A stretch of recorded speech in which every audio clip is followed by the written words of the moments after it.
NAY students, psychology, new syllabus, new question paper pattern. அந்த question paper pattern பற்றி தான் சொல்ல போகிறேன். இதில் உங்களுக்கு ப்ராக்டிக்கல் கிடையாது, டிஎம்ஏ மார்க் மட்டும்தான் உங்களுக்கு மார்க்கை ஸ்கோர் பண்ணி காமிக்கும். இது 100 மார்க்ஸுக்கு. ஸோ இப்போ உங்களுக்கு வந்து கொஸ்டின்ஸ் எப்படி இருக்குது, section A, section B, 2 part இருக்குது. First section A, choose the correct answer, 4 choices கொடுப்பாங்க 12 மார்க்ஸுக்கு. அதுக்கு அடுத்த அந்த செக்ஷன் ஏலே செகண்ட் பார்ட்டு உங்களுக்கு அது வந்து 2 மார்க் கொஸ்டின், 7 கொஸ்டின்ஸ் இருக்கும். 7 2s are 14 marks. 12 question choose முடிச்சிட்டிங்கன்னா 30 இருக்கும்.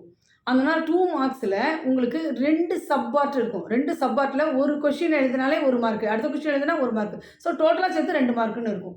அப்போ 13th இருந்து உங்களுக்கு 7 கொஸ்டின்ஸ் அந்த மாதிரி இருக்கும். 1 மார்க் இருக்கும் உள்ளுக்குள்ளார. ஆனால் டோட்டலாக வெளியில் 2 மார்க்ஸ் போட்டிருப்பாங்க, உள்ளுக்குள்ளார 1 மார்க்குக்கு அப்ஜெக்டிவ் டைப்பில் கொஸ்டின் இருக்கும். அதனால் ரொம்ப ஈஸியாக நீங்கள் எழுதிக்கலாம். அப்ஜெக்டிவ் டைப் தான் அப்போ மோஸ்ட்லி வருது. ஸோ அப்ஜெக்டிவ் டைப்பே உங்களுக்கு வந்து ஒரு கிட்டத்தட்ட 14 மார்க்ஸுக்கு 50 மார்க்ஸுக்கு கேட்குறாங்க. ஃபஸ்ட்டு ஒரு சூஸு, இப்போ வந்து 2 மார்க்ஸ் மாதிரி ஒரு 7 கொஸ்டின்ஸு, 7 2s are 14. ஆனால் உள்ளே இருக்கிறது 1 மார்க் கொஸ்டின் தான், 2 கொஸ்டின் இருக்கும். அதுக்கடுத்தது 6 கொஸ்டின்ஸு 4 மார்க்ஸ்னு கொடுத்துருப்பாங்க. ஒரு கொஸ்டினும் 4 மார்க்ஸ். ஆனால் 4 மார்க்ஸுக்கு நீங்கள் எலாபரேட்டாக எழுத தேவையில்லை. 4 சப்பார்ட் இருக்கும். 4 சப்பார்ட்டும் 4 கொஸ்டினும் அப்ஜெக்டிவ் டைப் கொஸ்டின் 1 மார்க் தான் இருக்கும். ஸோ இப்போ இதுவும் அப்ஜெக்டிவ் தான், உங்களுக்கு கணக்கில் எடுத்துக்கலாம் நம்ம 1 மார்க் கொஸ்டின்னே. ஸோ இதில் வந்து 6 கொஸ்டின்ஸ் வருது. Each questions carries 4 marks. அதில் 4 மார்க்ஸ்னால் 4 1 வேர்ட்ஸ் இருக்கும். ஸோ டோட்டலாக 24 மார்க்ஸு.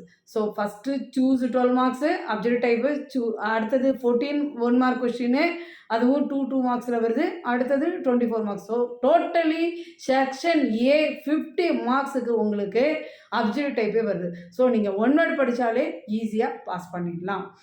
நெக்ஸ்ட் செக்ஷன் பிக்கு வரலாம். நம்ம செக்ஷன் பி எப்படின்னா 6 கொஸ்டின்ஸ் இருக்குது. 6 கொஸ்டின்ஸ் வந்து பியூர்லி 2 மார்க் கொஸ்டின்ஸு. உங்களுக்கு ஒரு கொஷின் டிஃபைன் அப்படின்னு கொடுத்து ஒரு கொஷின் கேட்டாங்கன்னா நீங்கள் வந்து ஒரு 4 or 5 லைன்ஸ் எழுதினீங்கன்னா 2 மார்க்ஸ் போடுவாங்க.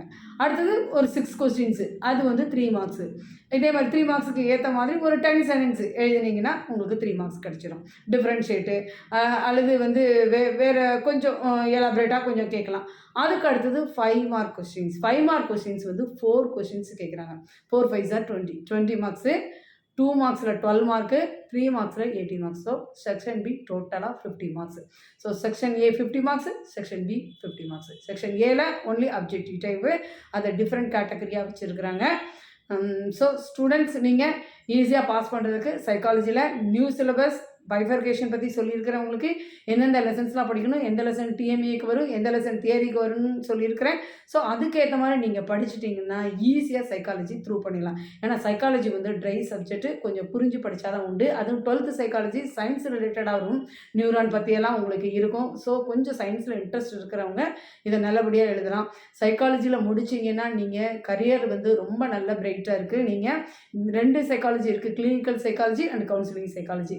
பிஏ சைக்காலஜி இருக்குது, பிஎஸ்சி சைக்காலஜி இருக்குது. பிஎஸ்சி படிச்சிங்கன்னா நீங்கள் மெடிசன் அந்த டாக்டர் ஹாஸ்பிட்டல் இதில் போகலாம். இது வந்து நம்ம கவுன்சிலிங்கு ஸ்கூலு ஐடி செக்ஷன்லாம் கவுன்சிலிங் கொடுக்கலாம் நம்ம. ஓகே ஸ்டூடெண்ட்ஸ், சைக்காலஜி ஸ்டூடெண்ட்ஸ் உங்களுக்கு இப்போ ஒரு கிளாரிட்டி இதில் வந்திருக்கும். நீங்கள் உங்கள் சப்ஜெக்டை நல்லா படிங்க. ஓகே.